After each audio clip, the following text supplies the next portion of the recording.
My name is Sandra Merritt, and I work with middle grade students, and they are between 6th and 8th grades. And I am the MTSS specialist at the school that I serve in Newton County. One of the interesting things about the teacher leader standard alignment is just how many standards are aligned to the PBDA assessment skills. So a lot of them are going to be like repeated because it's really going to be all encompassing. For example, standard 1 for the teacher leader is for professional learning delivery and how you deliver professional learning. And that's related to many of the PBDA assessments, including collaboration, communication, professional dress, attitude, partnerships with adults and relationships, with adults, ethics, and all of those kind of go hand in hand. But in addition to that, it's also related to Knowles, all of the 6 assumptions from Knowles, but specifically collaborative learner expectations. So that would be orientation to learning.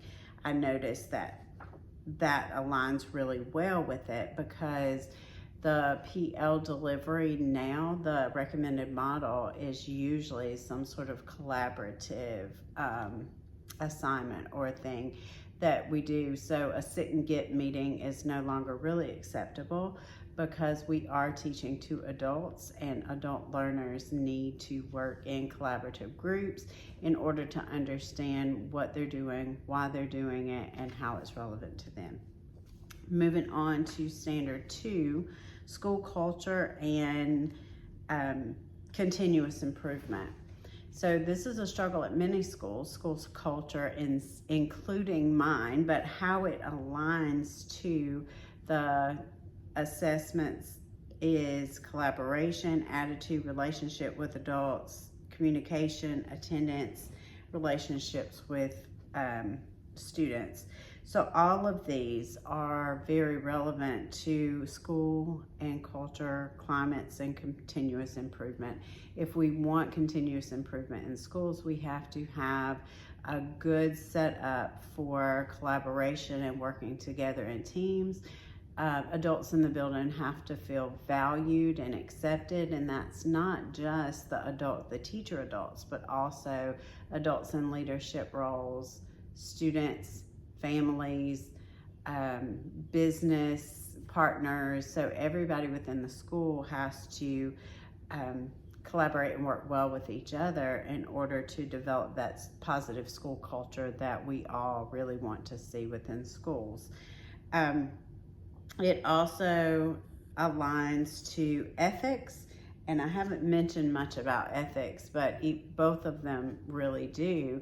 And we always want to keep ethical issues in mind and make sure we are providing anonymously during those PL sessions and during school and climate. We don't want to give specifics to students in the building because obviously that's going to be a violation.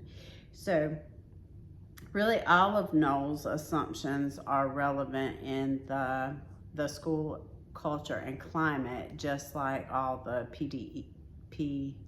PBDA are as well. But specifically, I wanted to discuss how Knowles' concept of self-concept is important for the school culture and climate, simply because it is very self-directed and reflective and collaborative. So the entire school climate is in how are we working well with each other? What can I do to make this better? How can I remain positive when things sometimes aren't? So all of those are really embedded within that school culture and climate. Also motivation to learn, because no matter what, if we understand what we're doing and how it's relevant to me and how I am an essential component to the workspace and the school and within itself, then I'm also have a more positive outlook in the school as a whole. So if I understand my relevance in relation to what's going on in the school, then I'm going to be happier and more positive about my role. So number 3, the professional learning, the teacher leadership standard is understanding of curriculum and the ability to teach teachers and other school staff how to collaborate together to understand and teach and plan good lessons within the curriculum outlined by the Georgia Department of Education. So in that, collaboration, relationships with adults, communication, initiative, and ethics all play a huge part in what our understanding of curriculum and our ability to use curriculum within the classroom and help others enhance their lessons and their lesson planning for the betterment of the school and students as a whole. Also, empowering, as far as NOLS go, empowering self is very essential to understanding curriculum, because in NOLS empowering self, he includes readiness to learn, which is all relevant in understanding the curriculum. Our next standard is number 4, models best practices. Now, this is clearly something that encompasses every single one of the PBDA standards in that, because you have to model as a leader in the building, whether you're a teacher leader or whether you are a curriculum leader, whether you are a school administrator, whether you're a central office employee, it really doesn't matter. You are modeling best practices constantly.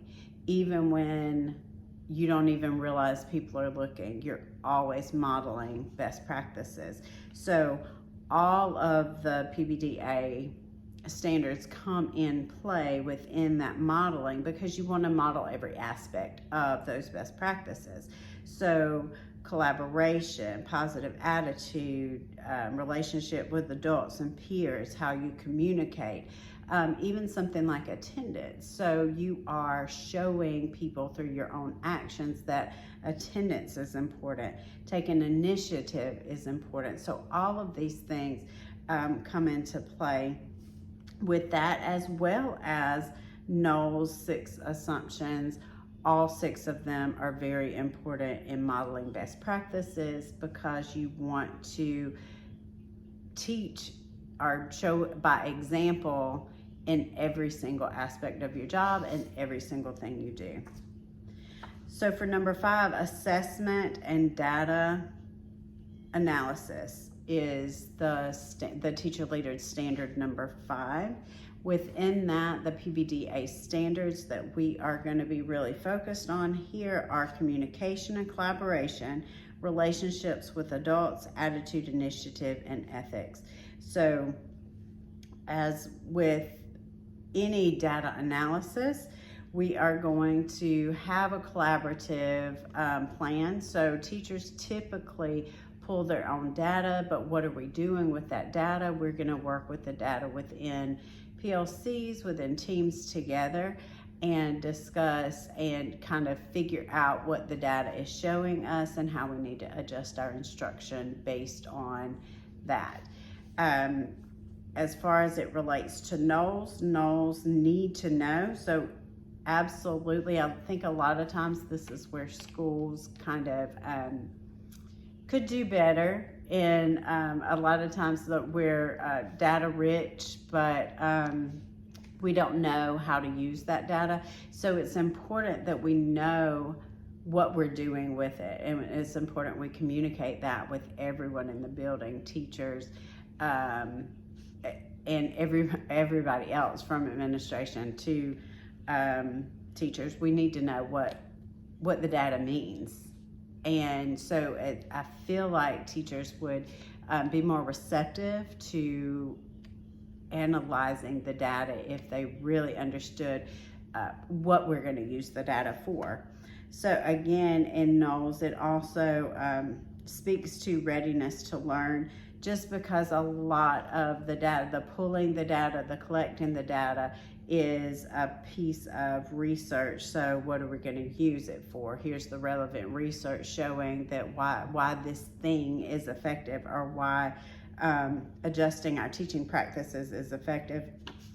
And for collaboration, because if you're just not on an island by yourself in middle school, other teachers touch that student's life, and it's very important that we're collaborating with everyone who is working with that student in order to ensure their success. And then number 6 is conduct and apply research. So this standard of teacher leadership is very relevant to relationships with adults, relationships with students, communication, initiative, and ethics. So we always need to be continuous learners within schools. It's important to show that relevant research and conducting research in order to stay current on best practices and how we deliver the best instruction and provide the best education to the students that we can. So that is related to Noel's readiness to learn, because his readiness to learn, again, is research and collaborative based. So I'm going to research a topic, I'm going to bring it back to the group, and we're going to discuss it in PLCs and work together on how we can implement these best practices within the classroom. Then 7 is the final one, collaboration. And collaboration, the PBDA standards, it touches every single one of them. So it's very important for collaboration that everybody trusts each other. We're bringing data to the table. We're thinking about how our work impacts other people. We have to have a positive attitude. We have to have good relationships with adults, but also students in those collaborative settings, because you have to understand how what decisions you're making are impacting the students. Good attendance is key, because if you're not in attendance, then it's very difficult for your team to collaborate with you. And clearly appearance is also important, as well as ethics. This really goes along, or more closely aligns with, again, all of Noel's 6 assumptions. However, I felt like self-concept was one of the biggest ones, because it takes into account your experiences and how your experience impacts everybody else's. So especially when we're working together in a group. As far as the overall score for the PBDA assessment, I rated myself a 35 of 42. Most of the standards that I rated were around the 1 or 2 areas, so the top or the next one. The one that is developing, and I did make a comment on that particular rating for me, is the attitude one. Not because I have like a consistent negative attitude, but at times I do have to really self-reflect on how I deliver information and how I work with teachers. So as an MTSS specialist at my school, oftentimes I am talking about data, and we're discussing data, and we're bringing data into meetings, and we're talking about how our teaching impacts that data. Are we pulling for interventions? Are we really following the intervention plan? And sometimes we do encounter adults that are not doing what's best for students, and that's when sometimes I can be more forceful than I probably should, and so at times I really have to check how I say things to adults, because I don't want to come off negative, but I still want to be as forceful as I can, so the adults in the building understand that we as adults in a school cannot fail children. And sometimes what's the easiest thing for us as adults to do is not always the best thing for students, and we have to keep the students forward and in mind. And because of that, sometimes I really do have to do some self-reflection on my attitude and keeping a positive attitude even when I'm a little frustrated. My article that I felt was the most relevant to me was the coaching is not just for sports, simply because as an MTSS specialist, a lot of my job is coaching. So I do a lot of coaching cycle type things. We do some goal setting with the leaders in the building. I tier who needs the most support in the school. I go and do some observations. I give observation feedback. But with that feedback, we sit down in collaborative groups, and then I work with teachers. And we talk about some of the things that are struggles for us in implementing good interventions for students. So we go through the coaching cycle. We discuss the things that I saw in the classroom. I asked teachers to go and really research, what was a better practice, or I could give suggestions and then ask them to research that particular practice and how it's going to best benefit students. So then I let the teacher go back in the classroom and try to implement a better intervention. I do another observation. Sometimes I go in and model what a good intervention would be and how it was different than what I was seeing in the classroom, and then we come back together and then we continuously self-reflect. So set a goal, I do some observations, we go in and we self-reflect.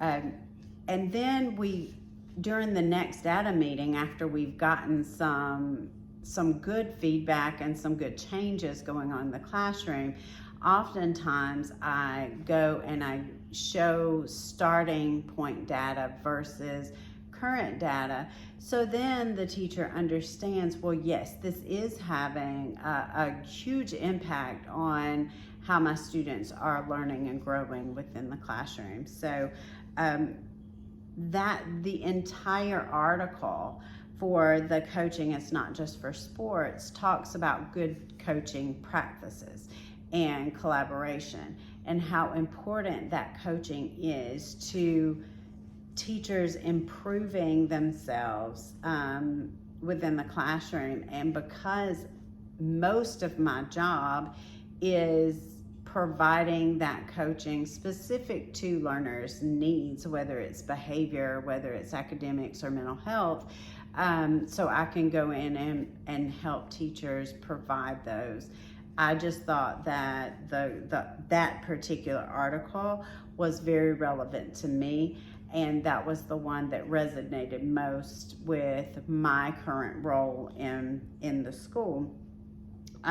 It also relates to the teacher leaders standards. The article kind of spoke to all of the standards, and it also related to Knowles, and especially like the collaboration that Knowles talks about in his assumptions.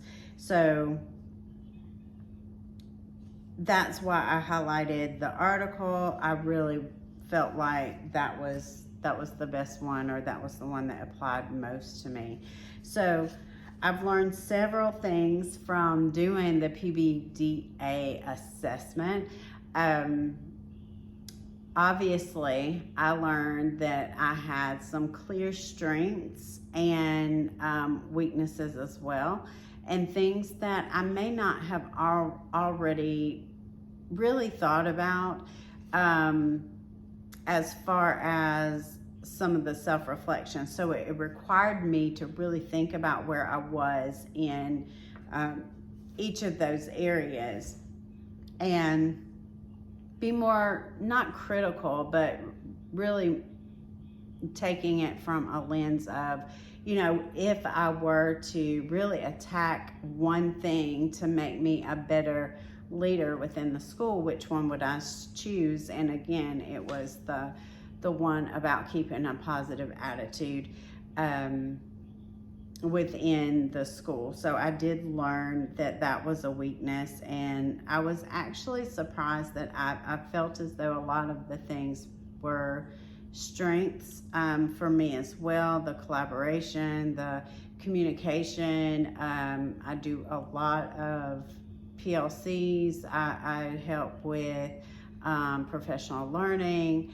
We come together and we discuss data. We do a lot of data analysis together. And I do say we because truly it's a group effort with all of the teachers, sometimes the leadership team. We're looking at positive behavior supports and how our tier 1 systems are working, and how that relates to tier 2 and tier 3 goals for students. So I work with a lot of groups and a lot of teams within my school, including the core leadership team, the school leadership team, the MTSS team, the support staff team. So there's a lot of collaboration that goes into it, and probably more than I was really thinking, and it kind of shone through within that assessment through things that are strengths, because I don't think that before I got this role that all of them would have been such strengths, but now that I do this as a part of my daily work, I've kind of built a little bit of confidence, and I'm able to be a more proficient leader within the building. I will apply the current and professional standards and Knowles 6 assumptions really daily. I'm going to apply that to my job and my work, because I do work in lots of teams and lots of groups. But it was interesting to me that some of Knowles assumptions I did do like consciously. I made a conscious effort to, for example, make sure teachers knew the why behind the work. Why are we using this? How are we using this?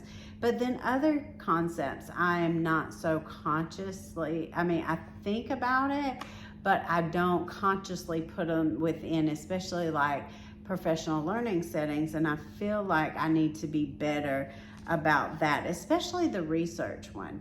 I tend to give teachers research that I want them to know. Here's the research, here's the proof, this is what studies show, instead of asking teachers to research it themselves.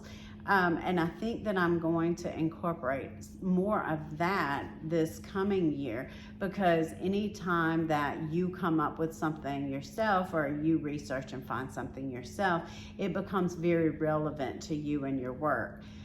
So I think that I'm going to do more of that, and that is definitely based on what I learned from Knowles 6 assumptions. And the adult learning strategies. Also, the collaboration is ringing true in every single thing, not just in my job, in my day-to-day, but also it shows up in Knowles 6 assumptions. It showed up in the articles. So every aspect of this, the collaboration and the collaborative learning environment keeps coming up. So it's not enough for us to just give any adult information about anything. It's always better to give them an outline and have them come up with their own goals and their own strategies based on a concept. It's just a better learning style. And to work with people, like collaborate on them. Well, this is what I found in my work. This is what I found was effective. Let me give you these 3 things that I feel like were really effective. Which do you think you might, be more interested in using? So I'm definitely going to be more collaborative, even though that's what we do kind of daily. There's always room to grow in that aspect. And then the article and the standards and the adult learning strategies clearly are all related, all aligned. So in the teacher leadership standards and what we should be doing and best practices and how adults learn, and the article, How to Coach Teachers, are definitely all aligned together. And if we are incorporating aspects from it all, then it makes us better leaders, it makes us better collaborators, it makes us better models for best practices within our school.